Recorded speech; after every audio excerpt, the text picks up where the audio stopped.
So, brothers and sisters, those of you who walaalahay dhulku waxaynu ogsoonahay inuu ka kooban yahay bartamaha dhulku iron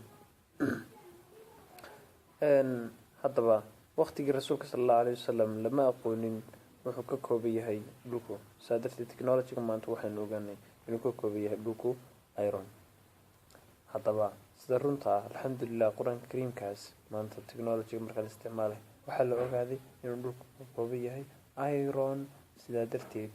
ma malaynaysaa waa maxay mucjizada quraanka kariimka ah dhammaan muslimiintu waxay